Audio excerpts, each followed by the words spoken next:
il a penché vers moi son oreille, et je le chanterai toute ma vie.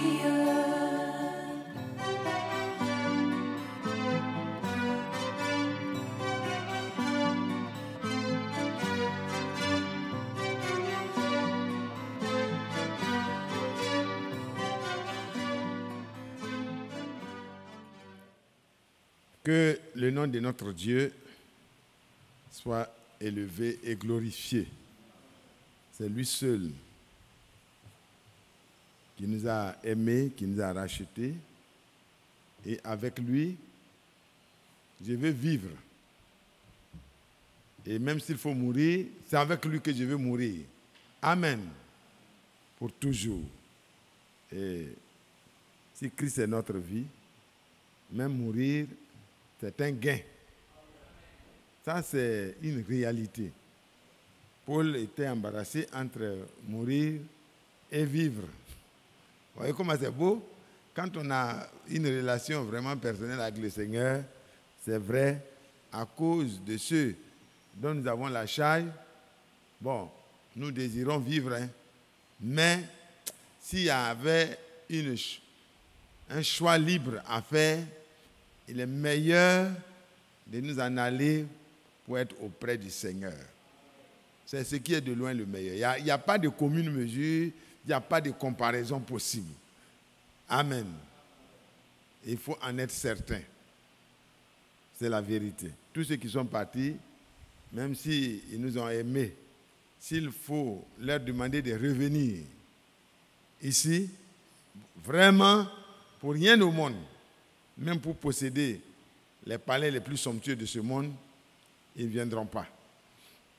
Parce qu'il n'y a rien de mesurable, de comparable à ce que le Seigneur a réservé comme gloire là-bas qui nous attend. Donc ne soyons pas du tout découragés, même s'il nous arrive des difficultés. Nous pouvons déjà lire à ce sujet-là dans 1 Pierre, comme nous avons déjà pris assez de temps dans les cantiques, ce qui est normal, ce qui est bon, parce qu'il faut louer le Seigneur. Ça fait longtemps que nous avons vraiment le désir de rester ensemble pour le louer. Et quand on en a l'occasion, il faut en profiter. Je salue donc tous les frères et sœurs qui sont en ligne, partout où vous êtes. Que le Seigneur vous bénisse et vous fortifie. Amen. Vous voyez que notre frère Franck en parlait même dernièrement dans une de ses dernières prédications. Je pense que c'est la prédication du 1er mars. Il parlait à une partie de la prédication de 1 Pierre. 1 Pierre, nous avons lu ça ensemble. Et nous allons relire ça par rapport à ce qui est meilleur qui nous attend. 1 Pierre au chapitre 1, verset 3 jusqu'au verset 6 et 7. Loué soit Dieu, le Père de notre Seigneur Jésus-Christ, qui, selon sa grande miséricorde, nous a régénérés pour une espérance vivante par la résurrection de Jésus-Christ d'entre les morts. Amen. Il nous a régénérés pour une espérance vivante. Nous n'avons pas été régénérés sans un objectif. C'est pour une espérance vivante. Et la suite, c'est pour un héritage qui ne peut ni se corrompre, ni se souiller, ni se flétrir. Amen. Voilà des gens qui, avant même qu'ils soient régénérés, il y a déjà un héritage qui les attendait. Amen. Normalement, quand un homme a les moyens, il prépare l'héritage de son enfant, même avant que l'enfant soit né. Il y a des enfants qui naissent avec un compte déjà vraiment plein. Amen. C'est une bonne chose. Et notre Dieu est le meilleur Père. Il t'a choisi, toi et moi, et dans sa grande miséricorde, il a vu notre misère, notre souffrance, notre état misérable que nous allions traverser sur la terre, et il t'a choisi, toi et moi, et il nous a régénérés. Amen. Sa parole a le pouvoir de transformer et de changer l'état de chacun de nous. Et par sa parole et par son esprit, la régénération a été opérée en chacun de nous. De quelqu'un qui est né d'Adam et Ève, voué aux échecs et à la fin de sa vie, réservé pour la mort. Parce que nous sommes, de par notre naissance naturelle, des enfants de rébellion, des enfants de colère. Nous n'étions pas capables de nous retirer nous-mêmes de cette condition misérable. Et c'est ça qui a attiré la miséricorde de Dieu. Quelqu'un qui n'est pas dans la misère n'a pas besoin de miséricorde. Le cœur de Dieu est touché par ta misère, par ma misère. C'est ça la miséricorde. Son cœur a été touché dans sa grande miséricorde. Et qu'est-ce que Dieu a fait? Il t'a pris, il m'a pris et il m'a donné la révélation de sa parole, la seule parole en tant que semence véritable de Dieu qui est capable d'apporter un changement. Et la parole et l'esprit ont fait un travail. Amen. Parce que sans que la parole, la promesse n'a pas été reçue dans la terre de notre cœur, voyez, il n'y a pas de possibilité de régénération. C'est la parole d'abord en tant que semence incorruptible qui vient, et alors l'esprit couvre cette parole, l'arrose et lui envoie ses rayons. Amen. Et alors, je pense que les agriculteurs peuvent nous confirmer cela. Quelque chose de glorieux se produit à l'intérieur. D'abord, la semence va pourrir. Voyez, ça veut dire que dans notre cœur, qui va recevoir cet endroit-là, qui va recevoir cette semence-là, ça va faire que notre être lui-même, il va accepter de passer par le phénomène de la mort. Et une nouvelle vie va sortir de là. Une vie complètement régénérée, qui n'a rien à voir avec ce que nous avons été jusque-là. C'est pourquoi l'apôtre Paul dit, à partir de ce moment-là, voyez, le frère même, le Seigneur lui-même a dit qu'il faut cela. Il faut que vous naissiez de nouveau. Il faut qu'il y ait cette régénération. Et alors, la suite du programme t'appartient en tant que fils né de la maison. Un enfant qui est né, il est déjà potentiellement un fils. Mais il va manger, il va être instruit, il va être éduqué, il va recevoir vraiment par l'exemple même que son père est, il va recevoir et la théorie et la pratique, et l'enfant va grandir jusqu'à atteindre la stature en caractère et en physique. C'est tous les plans. Amen. Et à partir de ce moment, quand les épreuves viennent et que l'enfant est trouvé fidèle, alors il est proclamé héritier devant tout le monde. Vous voyez ici, dans sa grande miséricorde, Dieu nous a régénérés pour une espérance vivante. Amen. Frères et sœurs, où que vous soyez, quelles que soient les conditions difficiles dans lesquelles vous pouvez être en train de passer, souvenez-vous que Dieu a été touché par ta misère. Son cœur a été touché par ta souffrance, par ta misère. C'est à cause de toi et moi que Dieu est descendu et il a pris un corps de chair dans le sein de Marie afin que toi et moi, nous ayons dans notre misère, dans notre souffrance, le secours dont nous avons besoin. Un parent proche qui nous rachète. Dans notre misère, on ne pouvait pas sortir de là. Ce n'est pas une affaire de crier pitié, pitié. Non, ce n'est pas pitié, pitié. Il faut un rachat. Et le rachat ne pourrait avoir lieu que par le cœur de Dieu qui a été touché pour qu'il vienne lui-même. Il dit, il viendra lui-même et vous sauvera. Ésaïe 35, à partir du verset 3, 4, 5, vous pouvez lire. Ésaïe 35. Il viendra lui-même. Donc le Seigneur Jésus-Christ, ce n'est pas une deuxième ou troisième personne. Non, non, non. C'est lui-même. C'est lui-même, mais dans un corps de chair. À cause de toi. À cause de moi. Donc ta souffrance n'est pas une chose à laquelle Dieu est indifférent. Non. Quand je lis à cause de sa grande miséricorde, frère Jacques, je suis heureux. J'ai dit la grande miséricorde de Dieu à cause de moi. Oui, à cause de toi, à cause de moi. Donc sois rassuré. Ce soir, sois rassuré. Sois tranquillisé. Ton problème n'est pas connu de tout le monde. Peut-être les gens ne te comprennent pas, mais Dieu te comprend. Il est touché par ta souffrance. Et il est venu, ce n'est pas pour te garder dans ton état. Hein? Ah non, non, non, ça il faut comprendre ça aussi. La miséricorde de Dieu apporte avec elle la régénération. Alléluia. Accepte la parole de Dieu qui a le pouvoir de transformation. Chaque parole de Dieu doit être acceptée dans la foi, sans trafic. Nous ne devons pas trafiquer la parole de Dieu. Nous devons la recevoir dans la foi. Parce qu'elle a le pouvoir en elle de transformer. Et l'esprit ne vient pas là où la parole n'est pas la bienvenue. Ça va ensemble.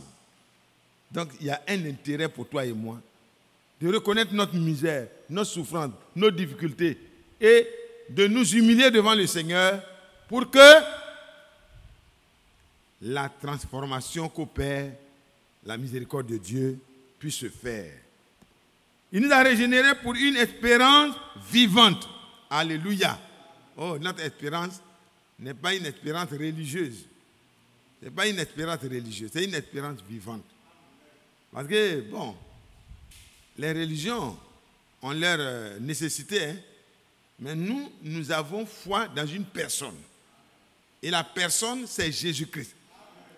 Et lui, il est allé à la mort à cause de nous, et il est ressuscité pour que notre foi soit différente de la foi des autres. Amen. Il nous donne une espérance vivante. Parce qu'il dit, j'ai été mort et me voici vivant au siècle des siècles. Et en venant, en ressortant, je tiens les clés de la mort et du séjour des morts. Alors, où on va nous emprisonner sans que le Seigneur nous fasse sortir? Il n'y a pas d'endroit, il n'y a plus d'endroit. Oh, que Dieu soit loué. Et comme il est écrit, puisque je vis, vous vivrez aussi. Oh là là. Et quand l'apôtre était en train de parler dans 1 Corinthiens 15, il dit, mais on parle de la résurrection des morts. Et puis plusieurs parmi vous, des gens pensent qu'il n'y a pas la résurrection des morts dans les raisonnements. Mais il dit, mais ce n'est pas possible. S'il n'y a pas la résurrection des morts, c'est que nous sommes des faux témoins à l'égard de Dieu. Parce que nous avons dit qu'il a ressuscité Jésus-Christ d'entre les morts alors qu'il ne l'aurait pas fait. Amen. Parce que l'esprit éternel qui était en lui, quand on a mis le corps à mort, le troisième jour, c'est par l'esprit. Alléluia. Il est ressuscité. Et si l'esprit aussi est en nous, frères, morts, enterrés, par le même esprit, nous ressortirons bientôt. Nous avons une espérance vivante. Notre espérance n'est pas morte, elle est vivante. Par Jésus-Christ. La mort est trop petite. Elle ne peut pas limiter l'espérance du chrétien. La souffrance est trop petite. Alléluia. Ça ne peut pas limiter mon espérance. Frères et sœurs, sois rassurés. Sois rassurés.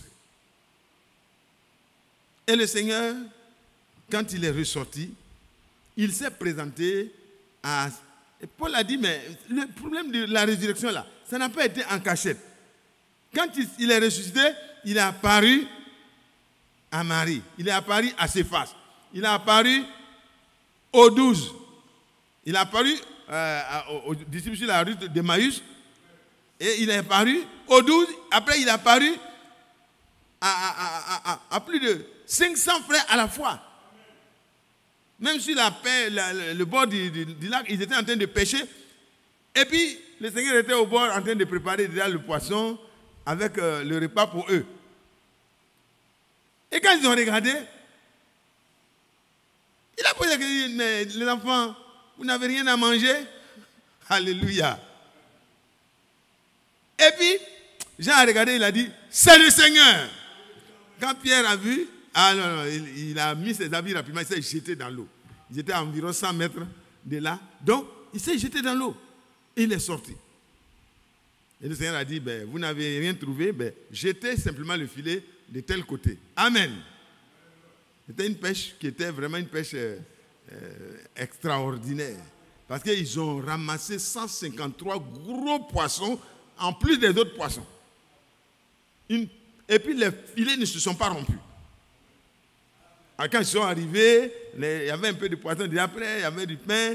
Il a dit, enlevez quelques poissons, venez ajouter, on va faire la fête. Il dit, personne n'osait poser la question, qui es-tu, monsieur?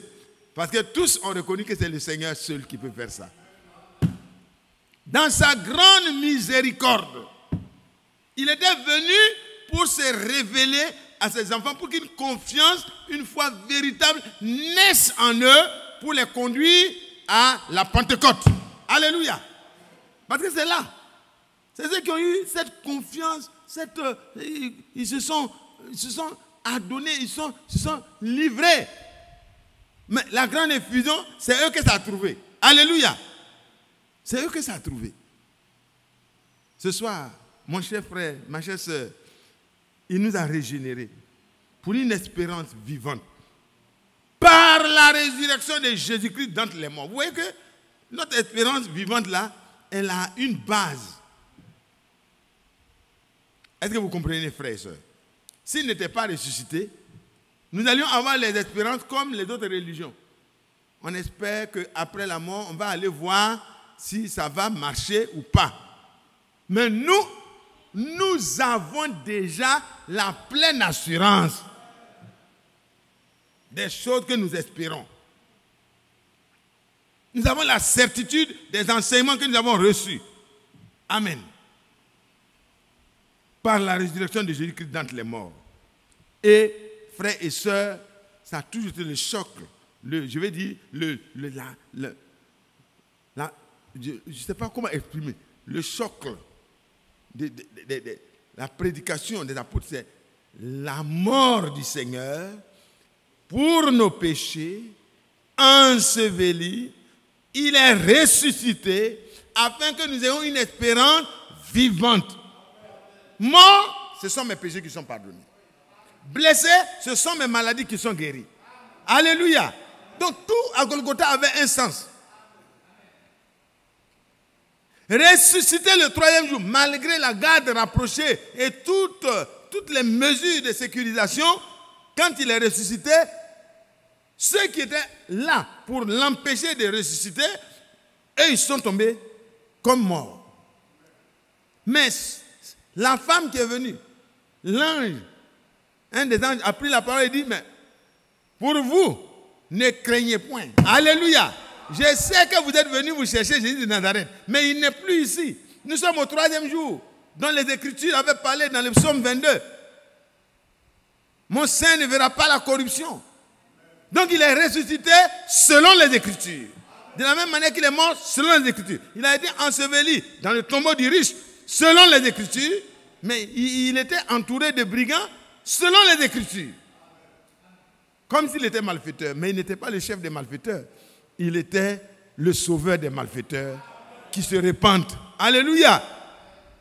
Oh, que c'est merveilleux. Et quand il est ressuscité, ils ont commencé à répandre des rumeurs que non, ils sont venus voler son corps, mais la rumeur ne tient pas, puisqu'il est apparu. Il apparaît à Marie, Marie s'en va, et puis les gens doutent, ils viennent voir, quelques temps plus tard, il leur apparaît sur la route d'Emmaüs, pendant qu'ils étaient désolés, malheureux, parce que son corps a été ravi. Bon, quelques femmes ont dit qu'ils n'ont pas vu son corps, mais on ne sait même pas où ça a été déposé. Malheureux, découragés, ils ont oublié que les Écritures doivent s'accomplir complètement. Leur espérance n'est pas une espérance morte. C'est une espérance vivante. Et puis plus tard, il apparaît dans la chambre fermée, la chambre haute. Que la paix soit avec vous. Ce soir, le Seigneur nous dit à nous aussi que la paix soit avec nous. Amen. Vous avez cru en moi, vous avez marché avec moi. Je suis mort à cause de vos péchés, le Seigneur le dit. Et il est ressuscité pour que notre foi soit justifiée. Pour que toi-même tu sois justifié. Amen. Et pourquoi encore? Quand tu as une foi, une espérance qui est vivante par la résurrection de Jésus-Christ dans les morts, qu'est-ce qui est la prochaine étape? Un héritage. Des héritiers justifiés carrément, amen, pardonnés de leurs péchés. Parce que l'héritier, s'il vit encore dans une vie corrompue et pourrie, il ne peut pas hériter un héritage incorruptible. Donc il faut que le processus du rachat aille jusqu'à son terme en chacun de nous. Amen. Déjà donc, tous ceux qui sont malades ce soir doivent comprendre et accepter que dans le travail de son âme, dans le sacrifice de Golgotha, comme il est écrit, mon serviteur, après avoir livré sa vie en sacrifice pour le péché, après avoir livré sa vie en sacrifice pour le péché, il verra, il aura une postérité. Une postérité qui, quand on dit que quelqu'un a une postérité, c'est une descendance. C'est-à-dire et cette postérité prolongera ses jours. Mais comment? Quand? Après avoir livré sa vie en sacrifice pour le péché. Parce qu'après avoir livré sa vie en sacrifice pour le péché, c'est à cause de la miséricorde de Dieu. Et alors, il est ressuscité pour que leur foi ne soit pas la même foi. Il est ressuscité aussi pour que la puissance de la résurrection revienne dans les rachetés. Parce que pour prolonger la vie de Jésus-Christ sur la terre, il faut avoir cette vie-là en nous. Alléluia. Les 7 filles de Sheba pensaient que c'était une affaire de religion. Ils sont partis, ils ont commencé à chasser les démons en prenant une procuration. Ils n'ont même pas eu ça de manière normale. Ils ont usurpé. Au nom de Jésus-Christ que Paul prêche. Mais toi, tu prêches quoi? Paul prêche ce qu'il croit. Mais toi, tu prêches quoi? Il ne peut pas prêcher Jésus-Christ crucifié. Parce qu'ils n'ont jamais eu une expérience en réalité. Et alors les démons n'ont pas peur de telles choses. Ils ont été chassés, copieusement battus, et ils ont pu attraper 2. Et en tout cas, ils ont eu pour leur compte. Donc on ne fait pas comme ça.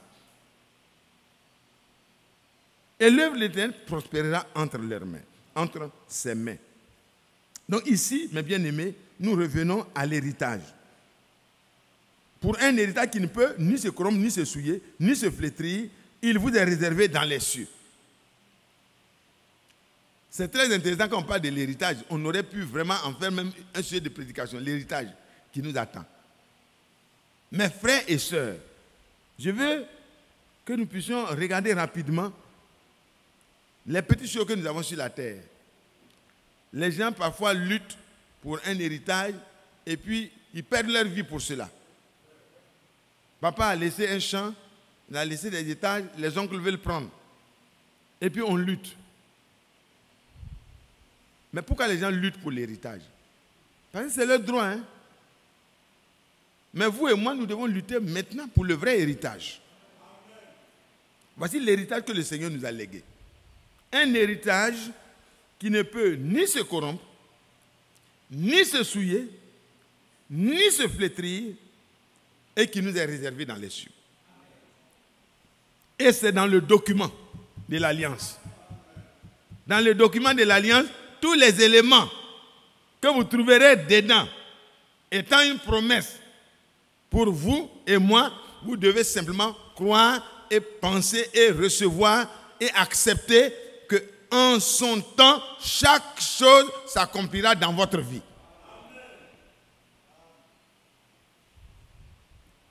Continuons. à vous, qui par la puissance de Dieu êtes gardés par la foi pour le salut prêt à être révélé dans les derniers temps. Vous voyez que ceux qui sont l'objet de la grande miséricorde de Dieu, Dieu les amène à être régénérés. Et ils sont régénérés et ils reçoivent une espérance vivante à l'intérieur de leur âme et de leur esprit. Il y a quelque chose qui se passe. Vous savez que dans Ézéchiel 36, le verset 26, 24, 25, 26, il est parlé de la parole qui vient comme une eau pour nous laver complètement. Il est parlé du changement intérieur, un changement profond qui va avoir une répercussion sur tout notre être. Ça commence dans l'âme, dans l'esprit, et alors on est purifié. Et c'est la parole qui vient en nous, comme on le lit dans Acte 15, à partir du verset 8 et 9, vous pouvez lire que quand les gens qui étaient dans la maison de Corneille ont écouté la parole promise, qui a été transmise par un vase promis, c'est-à-dire Pierre, c'était un homme qui avait un mandat divin. Quand ils ont écouté cette parole et qu'ils l'ont acceptée, immédiatement, la régénération s'est faite à l'intérieur d'eux. Ils ont été purifiés. Parce que la parole a le pouvoir de purifier. Elle a le pouvoir de transformer. Elle a le pouvoir de changer ta vie, de changer ton cœur. Parce que c'est de l'intérieur du cœur que sortent les choses que vous manifestez à l'extérieur. Le Seigneur dit, c'est du cœur que viennent les mauvaises pensées, les meurtres, les adultères, les impudicités. C'est dans le cœur qu'on conçoit. Vous voyez, dans l'esprit, on calcule la chose, mais c'est dans le cœur que la décision d'aller faire se fait. Et c'est pourquoi le Seigneur commence par le cœur et l'esprit. Alléluia. Alléluia. Et le salut prêt à être révélé dans les derniers jours là, c'est le complément qui manque. C'est-à-dire la transformation de notre corps même. Amen. La rédemption de notre corps même. Notre corps connaîtra aussi son mouvement de transformation totale. Dieu va nous donner un corps qui ressemble au corps de sa gloire. Comme il nous a donné un cœur qui lui ressemble, il nous a donné un esprit qui est pur, il nous donnera aussi un corps qui est incorruptible, qui est immortel. Je ne vous entends pas, là où vous êtes, je ne vous entends pas, hein, mais j'espère que vous criez Alléluia. Ah oui, mais parce que c'est pas, on ne peut pas rester indifférent. Moi, je suis comme ça, je suis malade de temps en temps. Même le jeune homme qui est là, notre frère David, tu n'as jamais été malade? De temps en temps, le palu, les petits problèmes, ça vient. Et puis tu es là. Mais quand tu peux savoir que ça, ce n'est pas ta fin, tu as une espérance rendue vivante. Et d'abord, cette espérance a été expérimentée par la transformation, la régénération que tu as subie déjà ici. Tu sais aussi que ce corps, un jour, selon la même promesse de Dieu, va connaître un changement total. De corps mortel, tu vas revêtir l'immortalité. De corps corruptible, tu vas revêtir l'incorruptibilité. Pour ceux qui écrivent, vous pouvez prendre 1 Corinthiens 15 à partir du verset 53. Vous pouvez lire ça. Et c'est la vérité.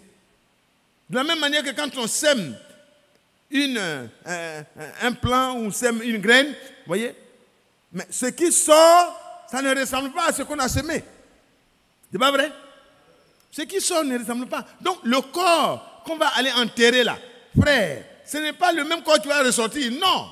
À la résolution des mots, Dieu va te donner un aspect qui lui ressemble. Un aspect qui lui ressemble. Maintenant, si tu es encore vivant, ça ne sera pas un obstacle. Alléluia. L'esprit qui va redonner vie à ceux qui sont morts, parce qu'ils sont morts en étant chrétiens, régénérés. Amen. Leur âme est changée, leur esprit est changé, et Dieu a pu venir établir sa demeure en eux, après avoir purifié leur cœur et leur esprit. Alors, ils sont devenus une habitation de Dieu, et puis un jour, Dieu a voulu reprendre simplement leur souffle, et puis le corps a été déposé quelque part. Mais ce jour-là, alléluia, Alléluia. Il y aura un changement.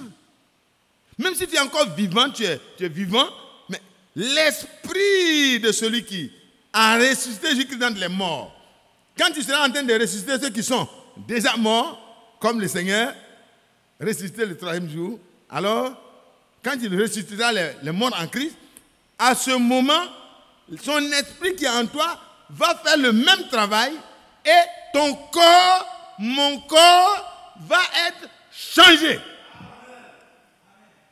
Ce n'est pas un processus qui va durer des jours, non. C'est en un clin d'œil. Nos corps seront changés. Alors, quand je regarde, je dis, quand on va le voir, mais ça va, le changement va se faire en même temps. Tel qu'il est, tel nous serons. De la même manière que c'est vrai que nous avons hérité du terrestre Adam, le premier Adam, nous avons hérité la corruption et la mortalité. De la même manière, par la grâce de Dieu, de Jésus-Christ, nous hériterons l'incorruptibilité et l'immortalité. Je suis heureux. C'est la vérité. Une espérance vivante. Par la résurrection de Jésus-Christ d'entre les morts. Je peux connaître des difficultés sur la terre, des incompréhensions, des rejets. Mais ce n'est pas ça qui est le problème. Ce qui va capitaliser mon attention, c'est Jésus-Christ et sa parole. Merveilleux. Merveilleux Seigneur. Glorieux Seigneur. Oh, je suis heureux. Nous sommes gardés par la puissance de Dieu. Quand on commence à croire et qu'on se livre au Seigneur, comme il est écrit dans Actes 5, le verset 32, à ceux qui lui obéissent, qu'est-ce que le Seigneur fait? Il fait venir son esprit pour être témoin avec eux. Quand il témoigne, et le frère Branham dit, il faut prier avec le signe. Amen. On a l'assurance, on a la confirmation, pas des hommes, parce que dans d'autres églises, on confirme. Mais nous avons la confirmation d'en haut. Qui montre que Dieu même est d'accord avec nous. Et quand on marche, on ne regarde pas à gauche, à droite, on regarde tout droit parce qu'on n'a peur de rien. Mais en même temps, on est humble, on n'est pas orgueilleux. Parce qu'on sait que ce qu'on est, c'est ce que Dieu a fait de nous. Nous ne sommes rien si ce n'est de ce que Dieu a fait de nous. Vous voyez que ça marche ensemble. Puissant, mais humble. Glorieux, mais petit à ses yeux. Corneille vient se jeter à genoux devant le saint homme, Pierre, à qui Dieu parle par révélation de manière merveilleuse. Et vraiment, il a raison parce que c'est lui que Dieu a désigné pour venir lui dire des paroles de vie par lesquelles il sera sauvé, lui et ceux qui l'écoutent. Mais humainement, c'est normal de se jeter à ses pieds. Mais Pierre lui dit, non, tu fais erreur. Je ne suis qu'un frère. Lève-toi, donne gloire à Dieu. Je suis venu pour t'apporter simplement ce que Dieu a mis sur mon cœur. Sinon, moi-même là, si tu sais d'où je viens, tu ne vas même pas faire ça. Amen. C'est un pauvre pécheur. Pas pauvre pécheur, hein, parce qu'il n'était plus pauvre pécheur. Il n'était plus pauvre pécheur. Non. Mais c'est un pécheur qui parfois n'arrivait même pas à avoir du poisson. Il faut l'intervention de Dieu de temps en temps. À 2 reprises, il fallait Dieu pour qu'il ne parte pas vraiment bredouille. Que Dieu soit loué. Nous sommes incapables, mais Dieu est capable. Alléluia. Alléluia. Gardez. Tu es gardé. Quand il regarde le mot garder par la foi, il dit, Seigneur, gardez, moi je suis gardé. Qui a gardien chez lui? Les frères, est-ce que tout le monde a gardien? Ce n'est pas tout le monde, hein? Mais qui a gardien? Moi j'ai gardien. Alléluia. Moi je suis gardé. Et je ne suis pas gardé par n'importe qui. Celui qui me garde ne me trahira jamais pour que les gens m'arrêtent. Alléluia. Il m'aidera. Il me protège. Nous sommes quoi? À vous qui par la puissance de Dieu êtes gardés par la foi. Amen. Ça c'est une autre philosophie vraiment. Par la puissance de Dieu, vous êtes gardés par la foi. Parce que la puissance de Dieu n'agit pas là où il n'y a pas la foi. Amen. Là où il n'y a pas la foi, la puissance de Dieu n'agit pas. Que Dieu soit loué. Donc ça va ensemble. Amen. Que Dieu soit loué. Gardés par la foi pour le salut prêt à être révélé dans les derniers temps. Ah oui, il y a un salut qui sera révélé et c'est dans notre temps. Nous sommes dans les derniers temps. Nous vivons les derniers temps des derniers temps. Les derniers moments des derniers temps. Et ce salut sera révélé. Donc ne pense pas que le Seigneur tarde. Il a dit qu'il va venir te chercher. Tu vas penser que ça fait longtemps. Les parents ont parlé de ça. Ils sont morts.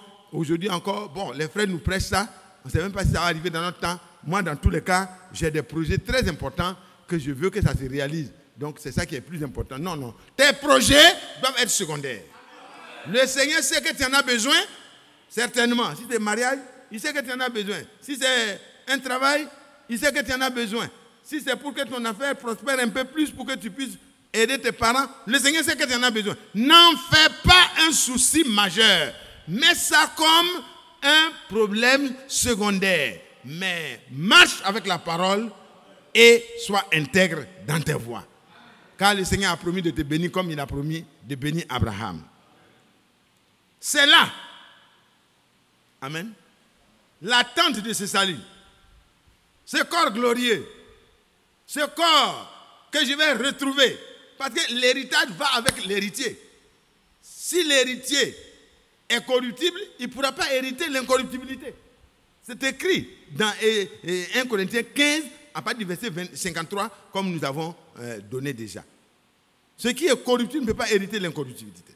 C'est pourquoi le Seigneur prend le temps par sa parole d'envoyer un prophète pour restaurer la parole. Il prend le soin de protéger cette parole révélée en établissant un serviteur fidèle et prudent pour que nous puissions vraiment continuer de manger jusqu'à ce que ce salut soit manifesté, que nous puissions continuer à manger la nourriture saine. Pas une nourriture avariée, mais une nourriture saine. De telle sorte que notre foi soit saine et que notre santé spirituelle soit saine, préservée, protégée par la puissance de Dieu, par le moyen de notre foi. Amen. Oh, Dieu, il veille vraiment. Il est merveilleux. Il dit, c'est là, ce salut-là, ces promesses-là, cet héritage-là. Le fait que vous sachiez que votre corps peut connaître des difficultés, mais un corps de gloire vous attend. Même si vous êtes malade actuellement, vous n'êtes pas malade comme les autres. Vous êtes un malade serein.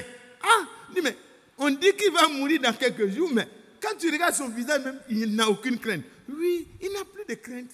Parce que le Seigneur qui l'a sauvé, qui l'a régénéré, qui l'a transformé dans son âme et dans son esprit, est venu vivre en lui et lui donne par sa puissance, au moyen de sa foi, d'être gardé. Il est gardé, il est gardé, il est en sécurité. Pourquoi? C'est là ce qui fait votre joie. Est-ce que vous êtes joyeux de cela? Ce n'est pas n'importe qui a ça, frère. Les rois n'ont pas ça forcément. Ils ont une sécurité précaire. Ils ont des mandats limités. Mais nous, on a un royaume, quand il va s'établir, c'est un royaume qui n'atteindra jamais son apogée. Alléluia. Alléluia. Alléluia. Un royaume et des sacrificateurs. Nous sommes heureux. Ça fait votre joie. Quoique maintenant, voilà, là on arrive maintenant. C'est ce qui fait votre joie. Hein? Être chrétien, c'est ça. Ça fait la joie. Même si on est éprouvé pour quelque... Même si on... Mais regardez, c'est ce qui fait votre joie. Quoique maintenant, puisqu'il le faut, frère et cher, il nous faut cela. Quand il dit qu'il le faut, donc l'épreuve, il le faut. Puisqu'il le faut, quoique maintenant, puisqu'il le faut, vous soyez attristés pour un peu de temps par diverses épreuves, afin que l'épreuve de votre foi plus précieuse, votre foi est plus précieuse, parce que c'est au moyen de votre foi que vous êtes gardés par cette puissance de Dieu. Donc cette foi-là, elle est plus précieuse que l'or, qui cependant est éprouvé, l'or est périssable. Mais cependant, à cause de sa valeur, on dissocie l'or de tous les minéraux qui sont proches même de l'or. Jusqu'à ce qu'on ait le lingot pur. Et toi, tu dois être distingué dans ce monde jusqu'à ce que tu sois un homme pur, parfait, irréprochable. Et que, en toute chose, tu ne doutes point de Dieu. Tu ne remets point en cause la parole de Dieu. Et pour ça, Dieu va nous faire passer par diverses épreuves. Frères, nous devons accepter cela. Dans le psaume 139, à partir du verset 23 et 24, j'ai fait répéter ça plusieurs fois à ma famille. Il a dit, sonde-moi, ô Dieu, et connais ma pensée. Éprouve-moi, et connais mon cœur du bois. Sonde-moi et connais mon cœur. Éprouve-moi et connais ma pensée. Parce que ça se passe dans l'esprit. Regarde maintenant, si les décisions que je suis en train de prendre, si les pensées que je suis en train d'avoir, si les sentiments que j'ai à l'égard des frères et des sœurs, même des gens qui ont une opinion différente de moi, les sentiments que je dois avoir doivent être les sentiments qui étaient en Jésus-Christ. Alors regarde dans mon esprit, regarde dans mon cœur le siège de décision où le libre arbitre s'exerce. Regarde, si je suis en train de m'orienter sur une mauvaise voie, qu'est-ce qu'il faut faire? Ramène mes pieds. Psaume 119 du moins, le verset 59. Je réfléchis à mes voies, je ramène mes pieds vers tes préceptes. Mais si je n'arrive plus à pouvoir réfléchir, Seigneur, viens à mon aide, réfléchis, sonne pour moi, pour que même si la chose est tellement minime qu'on ne peut pas voir, toi qui vois dans le secret, si mon cœur va se diriger vers quelque chose qui n'est pas bon, ramène-moi sur la voie de l'éternité. Vous voyez comment c'est beau, c'est merveilleux. Et donc l'épreuve, quand on dit éprouve-moi, c'est-à-dire permet que les épreuves sélectionnées par toi arrivent. Parce que Dieu sait sélectionner les épreuves qui conviennent à chaque candidat. On ne donne pas les épreuves du bac au candidat du BEPC. Vous voyez que Dieu, il est le meilleur enseignant. L'épreuve est à la mesure du niveau que tu as atteint. Et il dit, l'épreuve, il le faut maintenant. Parce que, c'est vrai, ça va vous attrister pour un peu de temps. Alléluia. L'épreuve attriste. Hein. Quand on s'approche de la période des examens, les enfants ne sont pas contents. Hein. Il y a des étudiants ici. Vous êtes des étudiants là où vous êtes. Voilà. Quand on s'approche de la période des examens, que ce soit au primaire, au secondaire, au technique, au supérieur, même ceux qui sont en train de passer comment on appelle l'agrégation, mais c'est une période difficile. Tu ne peux même plus rester libre. Il faut aller bosser, il faut aller chercher, il faut aller fouiller, il faut revoir, il faut vérifier. Est-ce que ce que j'ai compris là, c'est comme ça que le professeur a voulu que je comprenne? Et quand tout cela est fait, on va à l'épreuve. Et quand on va à l'épreuve, on en ressort soit qualifié, soit perdant. Dieu merci pour les examens, on peut reprendre. Mais pour Dieu, il faut vraiment que nous puissions nous appliquer, parce qu'après l'échec, vraiment, quand l'enlèvement aura eu lieu, il n'y a pas un second tour. Que Dieu soit loué. C'est là ce qui fait votre joie. Quoique maintenant, puisqu'il le faut, vous soyez éprouvés pour un peu de temps par diverses épreuves, afin que l'épreuve de votre foi, plus précieuse que l'or périssable, qui cependant est éprouvée par le feu, ait pour résultat la louange. Oh, Dieu sera loué. Même les anges, quand ils vont regarder l'œuvre parfaite que Dieu a pris, un pauvre misérable Mathias, un pauvre misérable que toi tu es, chacun de nous, ce qu'on était là. Et puis Dieu nous transforme, il nous régénère, il change tout, jusqu'à ce que nous soyons semblables à l'image de son Fils. Quand on regarde le produit final, quand vous partez regarder les minéraux, quand on est en train d'intégrer, vous allez voir des camions, des gros camions qui chargent, qui s'en vont, et on s'en va faire la broyeuse broie, ça broie. Tout ce travail, les mécaniciens, les chauffeurs, les quoi. Ce qui va ressortir de peut-être 100 chargements de cailloux taillés en bas, là où on suppose que l'or se trouve là, je ne suis pas sûr que le lingot d'or là va arriver comme ça. Mais à cause de ces lingots d'or, tout le remue-ménage se fait, le carburant qu'on dépense, l'électricité qu'on dépense. Et quand ça sort, ce ne sont plus les cailloux qu'on protège. Hein. Ce ne sont pas les minéraux, les fers. Non, c'est l'or qui sort là, le gros lingot là. C'est ça qui est mis dans le coffre-fort et c'est ça qui est transporté avec une escorte spéciale. Toi et moi, nous sommes cette précieuse partie de la terre que Dieu protège jalousement. C'est pourquoi reste tranquille. Dieu connaît ton problème, il connaît ton adresse, il connaît exactement les difficultés par lesquelles tu peux passer, mais Dieu va t'extraire. Il va t'extraire de là. Et tu seras un produit fini de Dieu qui va donner quoi? La louange. Oh là là, quand on va regarder, on dit oh là là. Et le conseil d'administration se réunit, on dit cette année, on a eu 300 kilos d'or après avoir travaillé sur des millions de tonnes de cailloux. On a eu 300 kilos d'or. Et puis on dit non, on applaudit. Oh, le conseil d'administration a travaillé fort. Non, vraiment, on est... Et c'est comme ça qu'un jour, à cause de toi, à cause de ce que Dieu a pu faire son travail et terminer son travail en toi, Dieu sera exalté, loué et glorifié pour sa miséricorde, sa grande miséricorde qu'il a manifestée, qui n'a pas été vaine. Laisse Dieu faire son travail. Il te fait passer par l'épreuve. L'épreuve ne vient pas pour te détruire. Frère, toi qui souffres dans cette épreuve-là, ne te décourage pas. L'épreuve est venue pour que ce qui n'est pas de Dieu soit détaché de toi. Peut-être que tu pensais que tu es important, mais quand l'épreuve vient, tu deviens petit à tes yeux. Et c'est bon, parce qu'un jour, tu seras petit. Tu seras petit, mais c'est toi que Dieu va prendre. Parce que ce qui va être récolté par Dieu là, ce n'est pas beaucoup. Hein? Je vous ai dit, je vous ai fait la comparaison. Les tonnes de cailloux qu'on ramasse, et puis la machine broie, on s'en va passer par des phénomènes, on chauffe, on fait tout jusqu'à séparation. Gravier là, si vous voulez venir ramasser pour aller construire vos maisons, ce n'est pas ça qui est important pour la société d'or. Non, si vous êtes à côté, vous pouvez aller négocier ça à bon prix.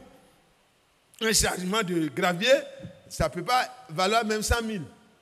Vous ramassez ça, vous partez. Mais prenez un petit morceau d'or, vous mettez dans votre poche, on vous attrape, maca direct.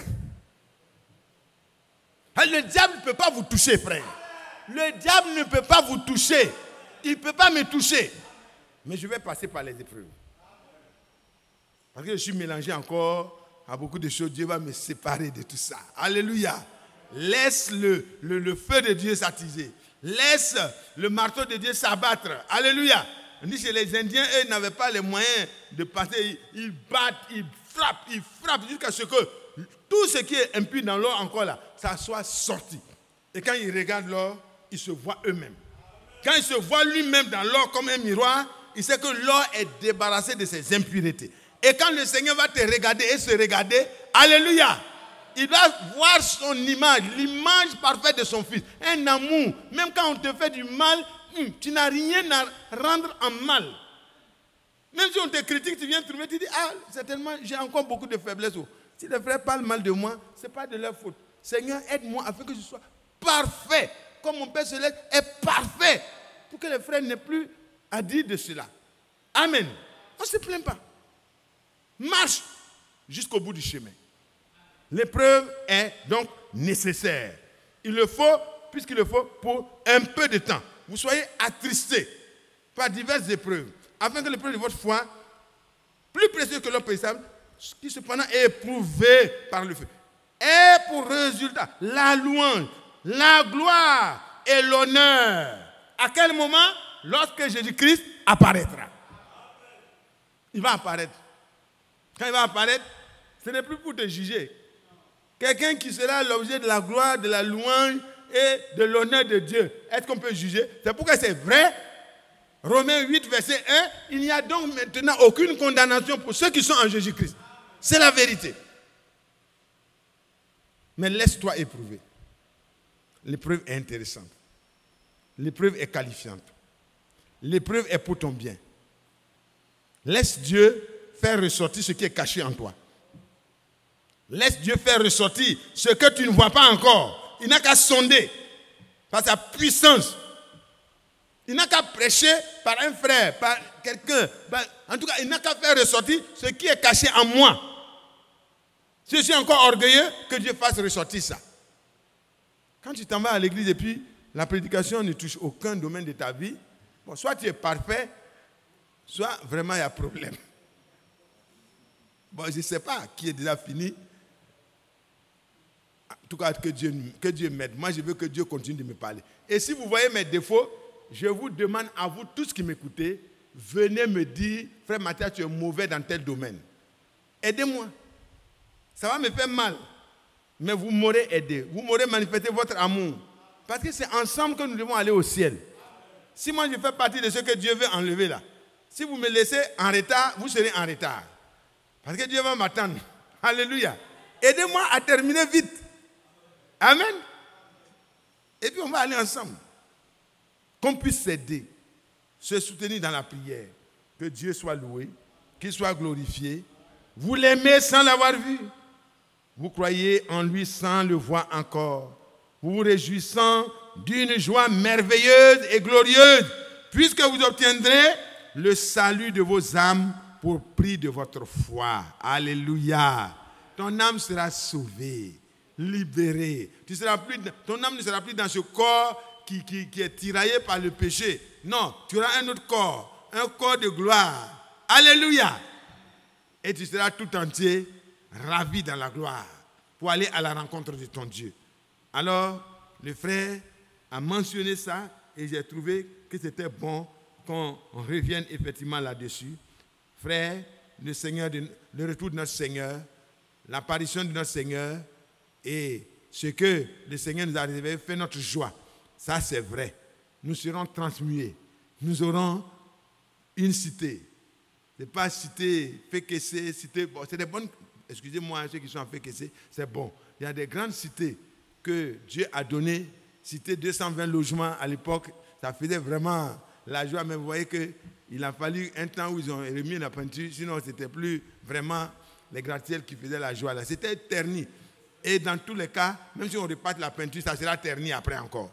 Mais ma cité à moi, alléluia, l'héritage que le Seigneur allait me préparer, ça ne peut ni se corrompre, ni se flétrir, ni se souiller. Et c'est réservé pour moi dans les cieux. Oh, que Dieu soit loué. Et j'aurai un corps qui ressemble à mon héritage. Un corps dans lequel je serai plus malade. Parce que même si tu as un héritage qui est très beau et que tu es malade, tu ne peux même pas jouir de ça. On te dépose dans une belle villa. Une villa inédite. Et puis tu es couché, chaque fois on vient mettre nourriture dans ta bouche. Ça c'est quelle joie. Le pauvre qui est dans son petit cycle au bois et qui est en bonne santé, qui sort, qui s'en va à la zone, qui fait son travail, qui revient, il est heureux, il chante. Il est plus heureux que toi qui es dans un palais malade. Et le Seigneur ne nous a pas préparé un palais pour qu'on soit malade là-bas. Non, il va préparer chacun de nous pour qu'on ait le corps de gloire. Après avoir reçu une âme changée, un cœur changé, un esprit changé, dans lequel l'amour et la paix et l'humilité, la douceur, le respect d'autrui habitent désormais. Nous avons sa nature. Et par sa nature, nous savons vraiment nous y prendre avec les autres. Parce que quand tu es en paix avec Dieu, tu seras en paix aussi avec les autres. Que Dieu soit loué. Oh, bientôt, les épreuves prendront fin. Et les résultats seront proclamés. Et nous serons en train d'exulter de joie. Et puis au ciel, le Seigneur même sera content quand il va regarder et dire, bah, ça c'est mon travail achevé. Quand il a achevé la création, la première création, il a dit qu'il a vu que tout était bon. Mais quand il va achever aussi cette création nouvelle en Jésus-Christ, il va voir à la fin que toi qui étais comme ça là, tu es devenu parfait. Tu es devenu ce qu'il voulait que tu sois. Moi, chacun de vous, nous serons devenus ce que Dieu veut qu'on soit. C'est-à-dire saint, irréprochable, pur.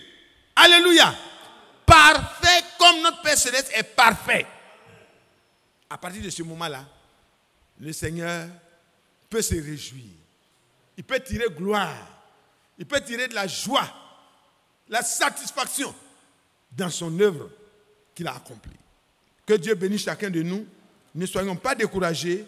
Les différentes épreuves, c'est Dieu qui les programme. Et c'est lui qui gère vraiment les étapes de chaque épreuve que tu traverses. Ne te décourage pas, frère. Ne te décourage pas, sœur. Même si tu es incompris, ne te décourage pas. Il faut te remettre en cause. Va devant Dieu. L'épreuve ne vient pas pour te tuer. Ça vient pour que tu puisses être débarrassé de ce qui est humain encore en toi. De ce qui est terrestre en toi. De ce qui appartient à ce monde. Parce que tout en toi doit refléter la gloire de Dieu. Que son nom soit loué et que ainsi, lorsque le Seigneur apparaîtra, le résultat qu'il attend de ta vie et de ma vie soit effectivement la gloire et l'honneur et la louange. Et que ainsi, nous soyons reçus là-bas, là où nous avons une place. Quand je regarde la cité céleste, je la regarde par la foi. Je ne suis pas allé là-bas, je n'ai pas eu de vision. Mais frère, quand notre frère Jean l'a décrit, quand Paul a regardé, il dit qu'on ne peut même pas décrire. Jean a eu le temps de prendre les éléments, quelques éléments pour nous rapporter. Mais frère, il n'y a pas un architecte qui peut concevoir une telle cité. Il n'y a pas un constructeur, un entrepreneur aussi grand et puissant qui peut construire une telle cité d'une telle dimension pour la placer suspendue en haut. Non, il est fort. Bon, que Dieu nous bénisse. Et heureusement qu'il y a des échangeurs que les hommes construisent maintenant. Troisième échangeur, jusqu'à je ne sais pas combien. Mais Dieu va faire ces échangeurs. Alléluia. Il est vraiment merveilleux. S'il a pu trouver une route au milieu de la mer, en tout cas, c'est qu'il va me construire une cité avec vraiment des éléments inédits. Imaginez, quand tu as des bonnes portes, aujourd'hui, quand les gens entrent dans une maison terminée, on regarde la valeur des portes, on regarde la valeur des fenêtres, on regarde la valeur des carreaux. Et Dieu dit, nos rues là, c'est même pas l'intérieur du parc, les rues de la cité là, ça sera en or pur. Et des pavés, des grosses tonnes d'or. Dieu parle et puis ça descend, ça descend. Et puis tout est terminé. Tu regardes là, tu veux regarder l'or, quelque chose t'attire. Tu regardes ici, les portes sont en perles, les 12 portes là, c'est des perles massives. Je ne sais pas combien de dimensions. Et puis tu regardes les fondations de la cité, ce n'est pas possible. Des pierres précieuses, des choses glorieuses, inédites. Et la cité, il n'y a pas de lampadaire. Gloire à Dieu! Il n'y a pas d'électricité à payer là-bas. Ne vous en faites pas. Dieu a tout prévu. C'est-à-dire que même celui qui était pauvre sur la terre, il ne sera pas accablé de recevoir une maison aussi importante avec des factures d'électricité d'eau. Non. Dieu lui-même sera là. L'agneau sera la lumière de cette cité.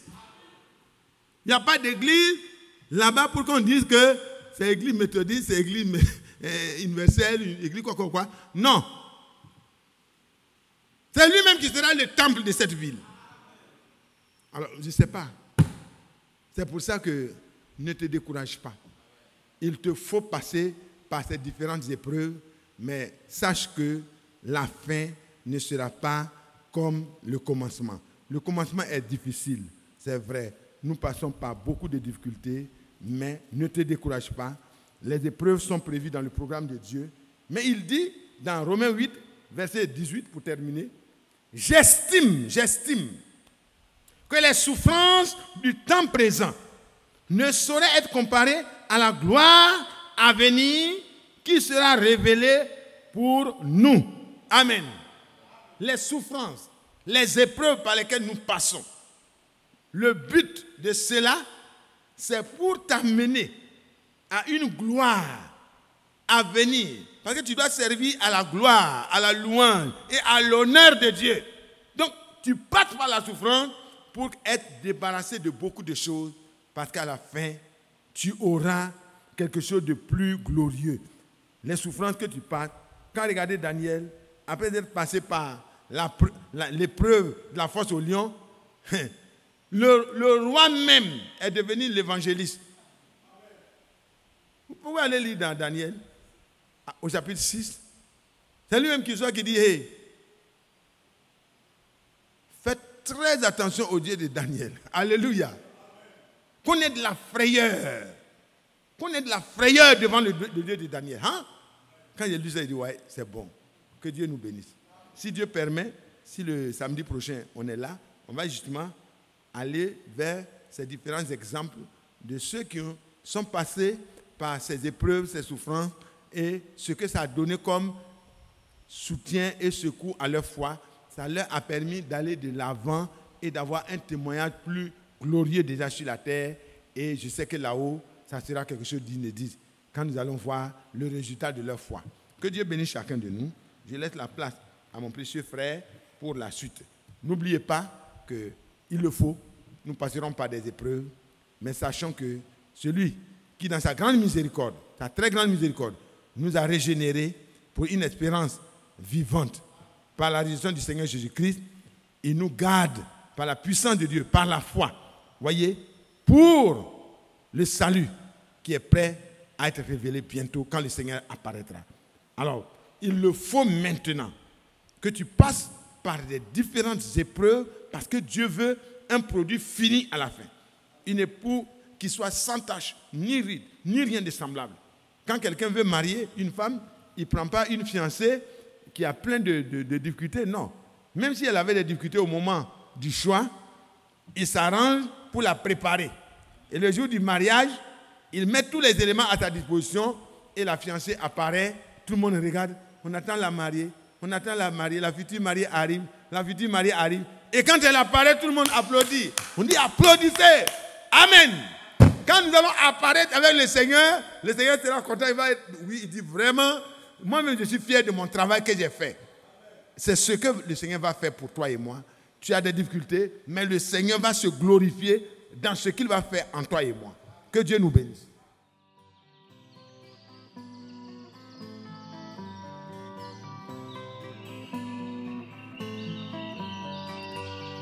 J'aime l'Éternel, car il entend ma voix.